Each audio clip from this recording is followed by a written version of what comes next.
we're relaunching the in-person experience officially on Thursday, May 13th. But on the 15th of this month, Rebecca led a great conversation with Caroline from the 195 Commission and Bonnie, who runs planning for the City of Providence, on the future of the Innovation and Design District. It was fantastic.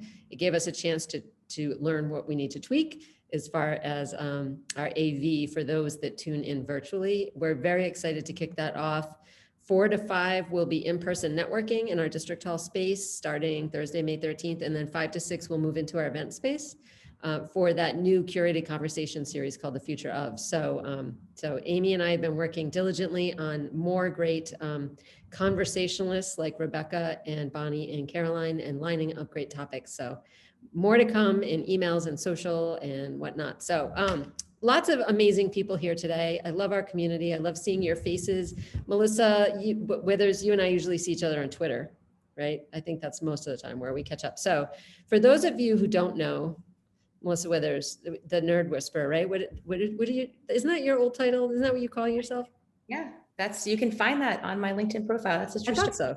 So you are always and forever the Nerd Whisperer, I guess, right? I've been called worse. So if that's the moniker that follows me to the end, I'm good with that. Yeah. Some of us know Melissa from, remember those old days of innovation in Providence before we actually had an innovation and design district? And this is like open coffee, but not at Olga's. That's right. I know. It's going to be 7 stars though. It's the next best thing. I mean, I miss Olga's terribly, but it's nice to see, Libby Slater and 7 stars. And I can't wait. Every day I drive by, I'm like, is the paper down from the windows yet? So Melissa, what are you up to these days? Yeah, well, welcome to everybody. And thank you for having me. It's been a really long time since I did a rando, like open coffee style event. So it was really fun to kind of come in the middle and try to figure out what was going on and catch up with the conversation. It was perfect day for it. I've been all morning at people that I don't like. So I am amped and primed to be here with a bunch of people that I already know that I do. I am currently and have been for the last several years, I'm the managing partner and co-founder of an investment fund called RevUp Capital. I've been working as a professional investor for about 7 or 8 years now. Have invested in about 140 companies through that time. So I've really been able to spend the last segment of my professional life just working with early stage companies, all different kinds. It's the most rewarding, frustrating, awesome work. I'm ruined for everything. Like I can never get a regular job. No one will have me. I'm completely ruined. I started out as an equity investor. Actually, it's not true. I started out as a person, and then I had jobs, and then I started a company, and then I had more jobs. I'm too old to have gone to college to want to be an investor. That's kind of a more modern phenomena, but started working as a professional investor about 9 years ago. Started out as an equity investor, did about 90 companies through a seed stage portfolio. And then through that process, learned a lot, had a great experience, but found myself really frustrated by the constraints of that model and how that model had real limitations for the kinds of companies that you could invest into, given that that model is really, I optimized for less than 4% of companies, given what you need the terminus to be to make a return. And so in order to invest in a broader spectrum of companies, to be able to find success and victory through other outcomes rather than just exits, along with a few partners, I created RevUp Capital back in 2016.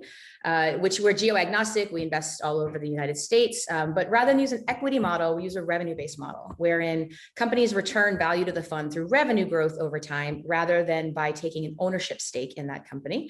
That occupies I guess that's my day job, although I do my day job sometimes at night too. But around that, I'm also the operator of a program called Operation Athena, which is an effort that I started a few years ago to direct more dollars and resources and supports to founders that come into their entrepreneurial journey outside of networks of privilege.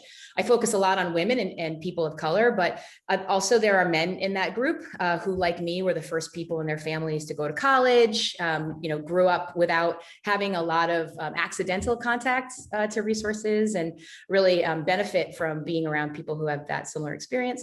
I'm mentor in residence at an accelerator called Techstars Boston, where I devote quite a bit of my mentorship activities. I've done lots of stuff at Venture Cafe, often out of Boston. Until the pandemic, I was at my Boston office a lot because I was on an airplane every week. And so, and because I'm too old to do more than anything. You're not that old, Melissa. Pretty old, but I was really spending more time at the Venture Cafe and CIC in Boston, and I know the architects of CIC. I started one of Rhode Island's first co-working spaces called Founders League way back in the day, and then sort of wound that down when CIC came into being, and passed the torch to the next generation of entrepreneurship champions. So RevUp Capital is my day job, but I really enjoy working with founders in lots of other capacities, and my kind of business expertise is on the storytelling side of companies. So supporting companies in the creation of their company narrative, whether that's around capitalization strategy, go-to-market strategy, growing, building, scaling, hiring, attracting. I was a storyteller throughout my career, and that's still the thing that I like to do the most. Well, that's awesome. And I'm so glad you made it onto our Cultivating Innovation episode here. Every week, 11:30 to 12, we do this. And as I explained on the phone last night, I forget what day it is. It's Thursday. Of course, I didn't forget what day it is. This is just kind of replicating what used to happen in our actual space if you walked in on a Thursday night. So we love having you here, and come back anytime. Drop in the chat any links to anything you have going on. I was bummed to miss your webinar last week. Because I do. I create a lot of content whenever I can. I have a podcast that's been kind of fun, trying to feature kind of underrepresented voices in startup culture. It's called Unfounded. When someone else is talking, I'll go find the link and I'll drop it in there. But always welcome suggestions for content that people would like to see. I love your podcast. It's awesome. And Shaheen, who is now the director of the Venture Cafe Cambridge program, just said, Melissa, he just popped in and saw you. Hey, yeah. Hey, Shaheen. Are you surprised? Do you know Melissa's foundation here in Providence, Shaheen? I actually did not know that. This is good to know. Yeah, she, I think you just popped in, so you missed it, but she was Beta Spring and started Founders League. And that was like before there was an innovation and entrepreneur kind of ecosystem. Yeah, well, I started my first company here. And I was really interested in some of the concepts that I heard the last speaker, Jason, talking about, was this concept of being able to use Rhode Island as a laboratory for testing new business models, because it has a lot of things, but in a really small, discrete geography. So I still appreciate that. But I started my career as an entrepreneur here. Like from a founder perspective, I spent time in Boston prior to that. I went to graduate school there and started my formal career there. But yeah, when it was time to start a company, I started here. And Rebecca, this is a perfect time to hand the baton to you. So now you don't have to just start and test here, right? You can grow here. So what's going on in the growing CIC Providence? Thanks for that, Tuni. I think based on what Melissa was describing, you have to get a little bit creative. You can always be a lot of bit scrappy in Rhode Island, and you can have access to a network well beyond our geography, but still have all of the amenities that come with the cost of living, the quality of life, and the experience of living in Providence by locating at CIC Providence, which is really cool. For those of you who aren't familiar with our co-working community, and thank you so much to Evelyn, who put the link to our website in the chat.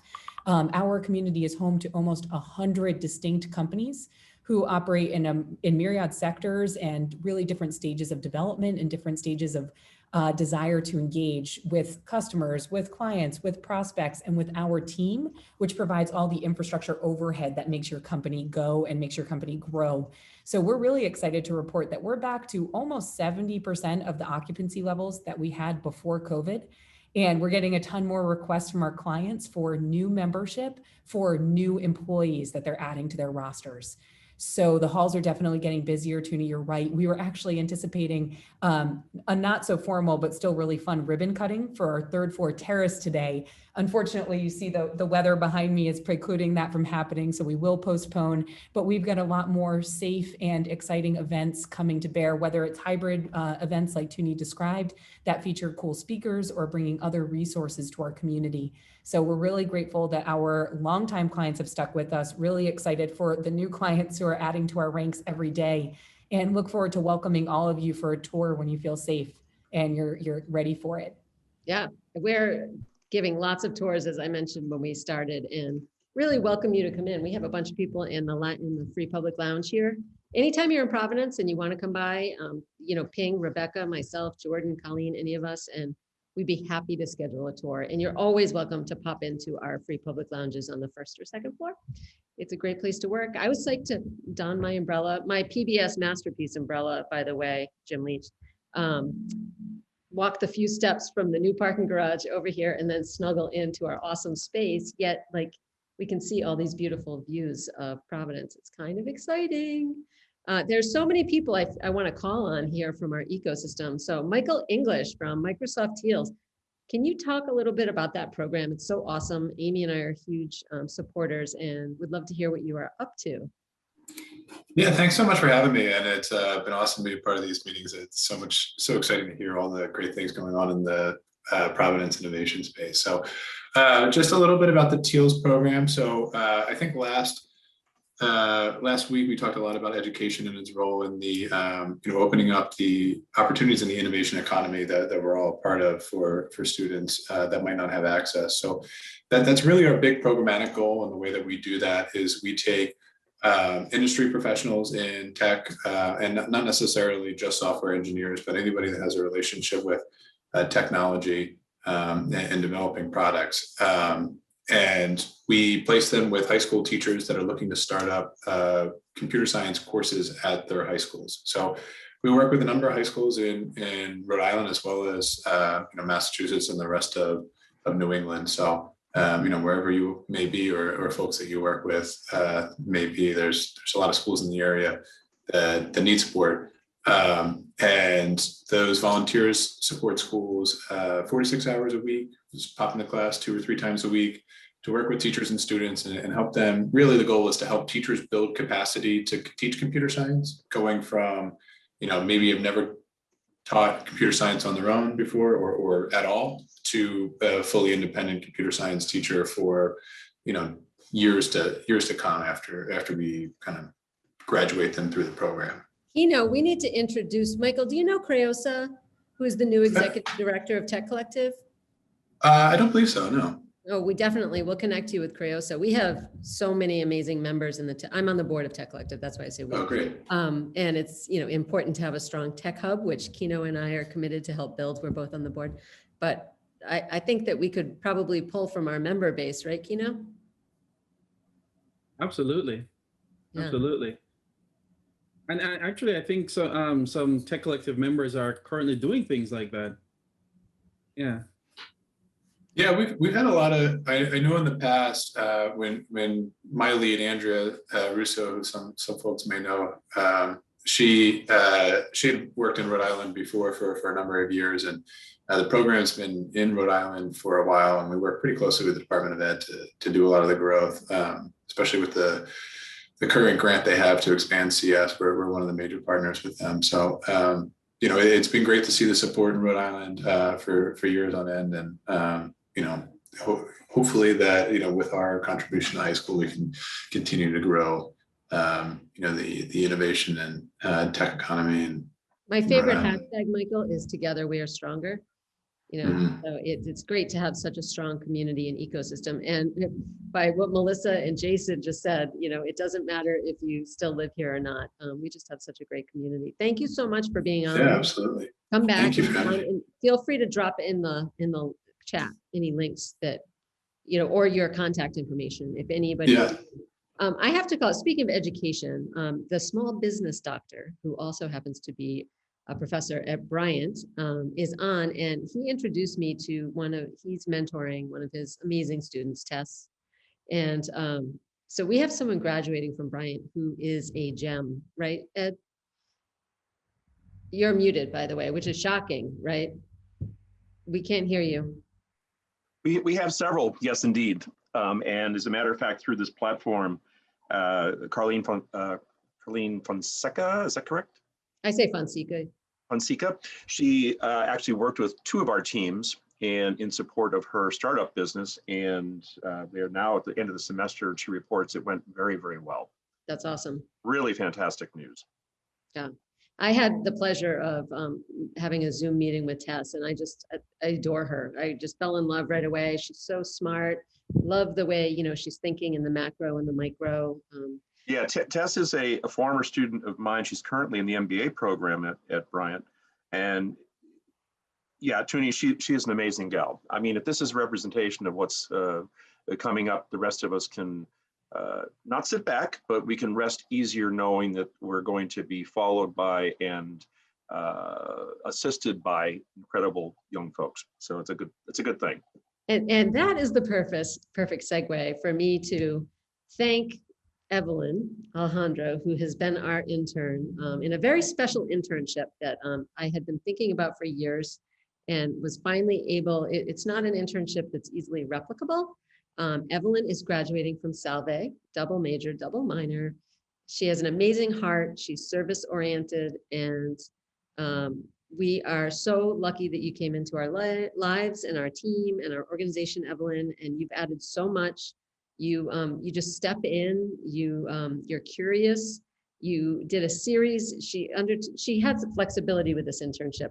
It's an executive director internship. So it's a leadership internship that when I was at Innovate Newport working with Salve, I was trying to work on with Jordan and Stacy Carter, and time went by and it really had to have the right candidate in order for it to work. And Evelyn came into our lives, and I said to Jordan, all right, let's take that internship off the shelf because she's the one. And she's just run with it, right, Shaheen? She's worked with Shaheen and his team running Venture Cafe Cambridge, and she's taken it upon herself to, connect with people, and then not just connect with them, reach out to them and ask them if they would mind scheduling an interview. And I have had such great feedback from colleagues and friends and peers that have been so impressed with you, Evelyn. So the future looks extremely bright, knowing that you are moving out into, whatever awaits you. We are lucky to have you entering the workforce, and thank you for all you've done. Today is officially your last day, right? Yes. Even though you'll be in my life forever now. You're stuck with me. Yes, definitely. Thank you so much for all your kind words. I really enjoyed my experience with you guys, and I really learned so much from Amy, Jordan, and Tuni, and Shaheen, and everyone else on the team. I'm going to miss coming every week and seeing you guys, but I'll definitely be on some programming. Don't worry. I won't forget about you guys. Someone that you might not have scheduled an interview with, and Kevin, I have to say, I'm buying her Plant City lunch today. We missed the lunches with Kevin, right, Amy? They will come again. Yes, we do. It's time for lunch. Kevin, you should interview Kevin because I'll explain why, but he built Venture Cafe, and he had Dan's role when I started. So he hired me, and he's amazing. And he remains, steadfast. He's always there for us. He's our anchor, and he would be a really great person for you to interview, Evelyn. I would love to. Looking forward to the conversation. Awesome. Me too. Thank you. Kevin, you've got some exciting new news. Keep it to Rhode Island. Go ahead. You keep it to Rhode Island first. We've got lots of things going on. Well, Rhode Island is, we have this bridge that we've built and we continue to solidify between Rhode Island and Boston and Cambridge. And as everyone pretty much, I think, on this call knows, we're part of a regional nonprofit organization called Innovation Studio. And the original family member is Venture Cafe Cambridge. I'm going to call on you in a second, Shaheen, because we have some exciting programming happening in Cambridge and Sydney, Australia today. So that was born out of the original CIC in Kendall Square 11 years ago. And then in 2013, District Hall Boston and the Seaport was born. And that's when we became the nonprofit organization. And then Roxbury Innovation Center, which is amazing, joined our family in 2018. And then we were born in 2019, District Hall and Venture Cafe Providence. So Kevin's been along for the ride, building it all along the way. And he continues as an integral member of our board of directors. So yeah, always great to see you, Kevin. And we miss you. We're going to miss you today. We'll celebrate you when we have lunch. No one lunches like Kevin. I might come down for the 13th. Oh, great. That would be so awesome. Shaheen, I'm handing you the baton. So what's going on in Cambridge? Hey, y'all. So today, something I love about Venture Cafe and CIC is that you probably know is that we're a global organization and we can act as a soft landing spot to assess new markets. So one of our other Venture Cafe sites and us came up with the Venture Cafe MedTech Innovation Bridge. We're partnering with a lot of Rhode Island startups actually today. with the New England Medical Innovation Center and the Medical Innovation Forum that Tuni and Amy have kind of cultivated from the ground up. So we're going to be in bringing partnership consultants with Nemec and Yes. Zynomica. Yes, might be. What I'm really getting at is that like we're going to have consultants, startups, and investors from both the greater Boston and New England area, and also Sydney, Australia, to meet and see what we can make happen on basically market expansion. If you're a growing startup, you've never said that you're content with your market share. So this will be an opportunity to expand and see what's going on across the pond. I dropped a link in the chat. You can check that out. And if that's not enough, we've got the Alpha Cup Lab Hardware Cup. I think I said that right, but no matter what, it's a tongue twister. Check the page out. It's got all the info. So because we're working with Sydney today, Venture Cafe Cambridge is going to be from 6 to 9 p.m., which is going to be 8 to 11 a.m. Sydney time. So there's going to be a lot of effort on everyone's. It's hard to kind of line everything up, but we did. This is the best we can do. So going to be a fun day, and I hope to see some of you. Can you drop the link to your 1:30 to 2 session too? So we started this informal conversation series last year to beta test it and love it. And I said to Shaheen, you really should do it in Cambridge. It's a great way to keep your community connected. And he has done a great job putting his own spin on this. So I highly recommend, because we are all connected, and especially the Boston and Rhode Island bridge is right there. And Shaheen does a great job with his 1:30 to 2 sessions. So just like we invite you here every Thursday, 11:30 to 12, we invite you to Cambridge 1:30 to 2. And Amy, Jordan, and I, Evelyn, are usually on that as well. Lots of awesome connections are made, whether he calls people out or we share in the chat. A lot of people are sharing their, LinkedIn and their contact information, their URLs, but there's a lot of private chatting that goes on as well. And we love, so what we do as an organization, behind Amy has our tagline, I should probably have it too. Innovation is for everyone is our tagline. And in case any of you don't know what we do, as an organization, we connect anyone with an idea or a business to the resources they need to grow.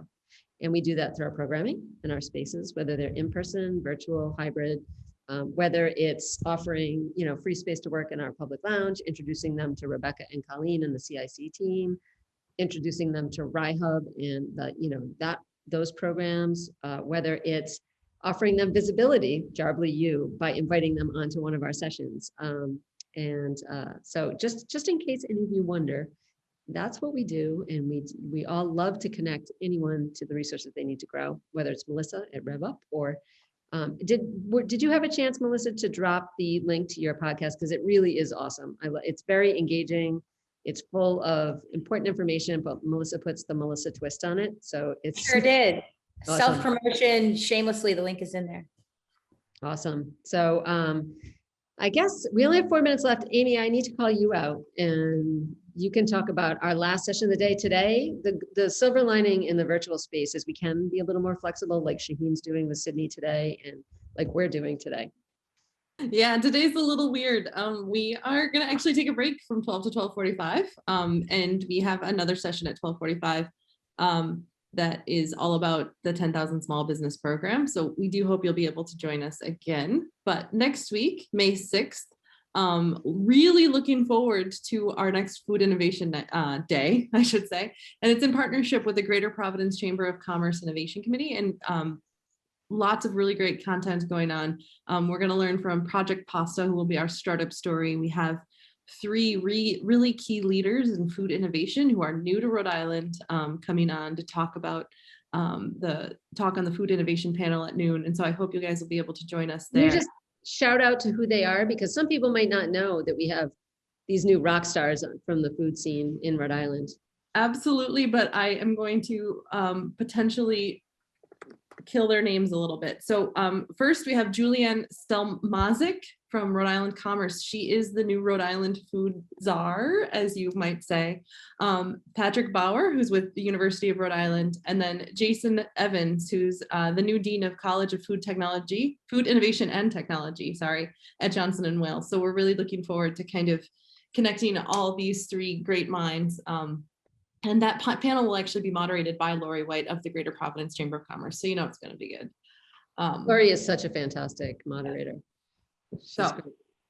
definitely looking forward to next week. The week after that, it's the second Thursday of the month. And so, we're going to do MedTech, and we're all about MedTech Innovation Forum in partnership with NEMIC and Zymedica. And there will be a great workshop, MedTech Talk, hosted by NEMIC, starting at 10:30 that day. So lots of cool stuff happening, lots of cool stuff coming up, but I'm always willing to hear and love to connect with you if anybody has any ideas for programming we should do, conversations we should be having, startups we should be featuring, small businesses that need support, need to be pushed out and promoted and amplified a little bit. So please, always happy to connect on LinkedIn or via email. Let me know what you're thinking. So I don't know if anyone's following the chat. Britt, happy to talk to you. I happen to know a lot of mental health therapists, practitioners, I should say, psychologists, et cetera. And Jay Round, are you available to at least put on your audio? I see you here. Jay Round is our— I'm here. You didn't think I was. Are you following the chat, Jay?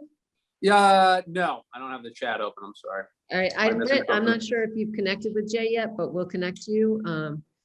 You are, wait a minute, Jay Round at ribio.org.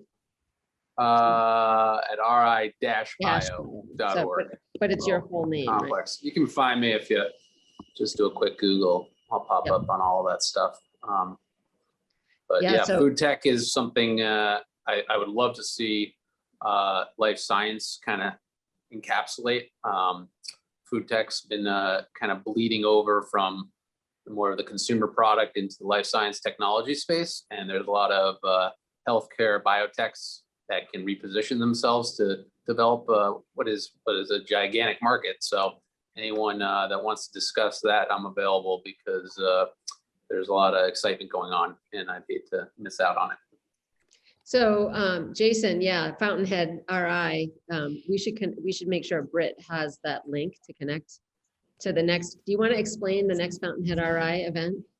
Yeah, so every year we do 2 panels. As I was stating earlier, we've got overwhelming feedback from our communities that we desperately need to do one on self-care and mental health. So we've been preparing that actually the last 2 months. I just put the free to register. It will be digital, remote. I just put the link to registration. You'll notice probably some names there, recognizable names from within Rhode Island that are going to talk through a variety of different things and answer questions around self-care, mental health. And we're also in prep for that. We're going to be doing a one-on-one with Dan Wall, who's the CEO of Bradley Hospital. And we're going to talk with him a little bit as well about what's happening, where people can go to get good guidance and insight. So we're a little behind the 8 ball, but we're trying to make up for lost time and get aggressive here around self-care and mental health. It's so important. And some of you who are regulars have heard me say this before. Suicide rates are up. Jay, I'd love to talk to you about some of those issues. And I just wanted to call you out one more time, Jay. We have a little bit more time today because we have space in between our last session. Oh yeah, Janella is amazing.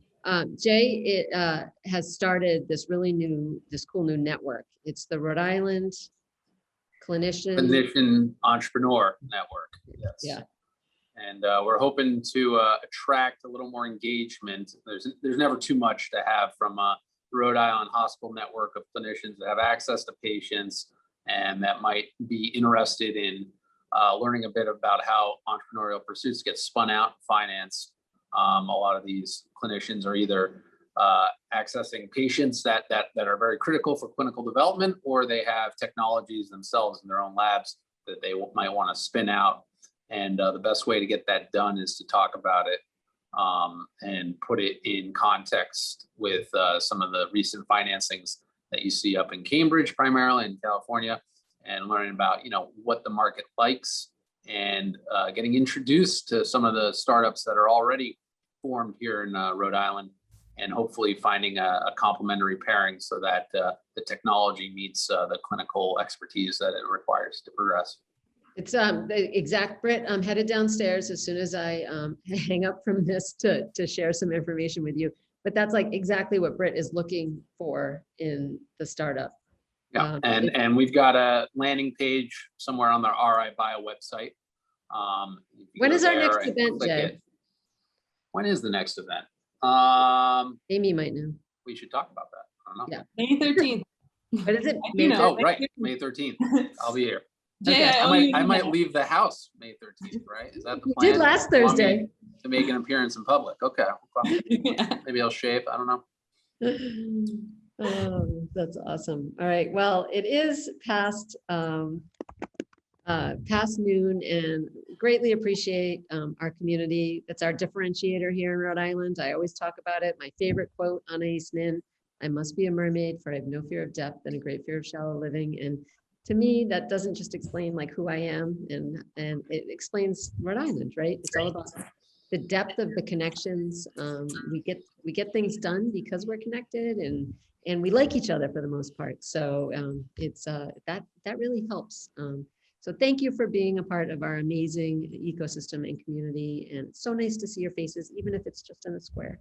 And we're going to continue this virtual, the majority of our Thursday gathering programming through the summer, earlier in the day. And then we're very excited, and hopefully we'll see some of you in person starting Thursday, May 13th, 4 to 6. And Ed, please tell your students that are going to stay local.